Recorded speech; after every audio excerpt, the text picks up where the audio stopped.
Chiffre choc, 750 milliards d'euros. C'est ce que pourraient coûter les inondations aux grandes villes côtières en 2050.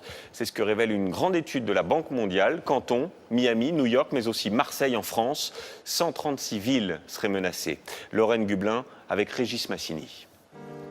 New York, Bombay ou encore Marseille.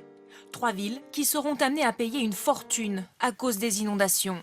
Voilà ce rapport réalisé par un économiste de la Banque mondiale.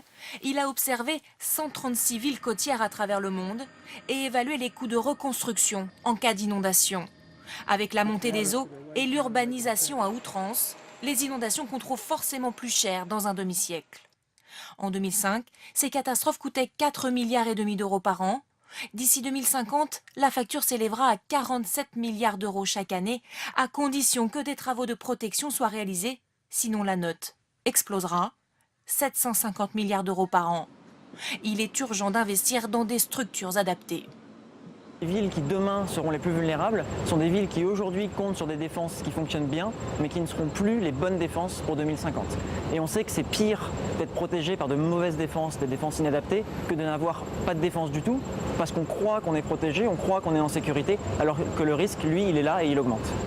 Aujourd'hui, les villes qui paient le plus lourd tribut sont Canton en Chine et New York, la Nouvelle-Orléans et Miami aux États-Unis. Viendront s'ajouter d'ici 2050 Bombay et Calcutta, ainsi que les grandes cités du bassin méditerranéen, dont Marseille. Alors question ce soir, comment protéger efficacement nos villes de la montée des eaux? Bonsoir Gianne Benzina, est-ce qu'il y a des solutions? La solution, Julien, la voilà. Regardez, un barrage, c'est un mastodonte de 25 km de long, 8 mètres de haut. Il protège Saint-Pétersbourg de manière très efficace, mais il a quand même coûté, il faut le dire, plus de 2 milliards d'euros. L'autre solution, la plus connue, ce sont les digues, comme celle que vous voyez autour de la Nouvelle-Orléans, mais ça pose un problème, c'est-à-dire que si votre ville est entourée de digues et qu'il pleut un peu trop fort, l'eau va monter, vous serez obligé d'investir dans un système de pompe comme celui-ci, mais là encore, évidemment, ça coûte cher. L'autre alternative, c'est celle qu'ont choisi les Londoniens avec cette barrière mobile.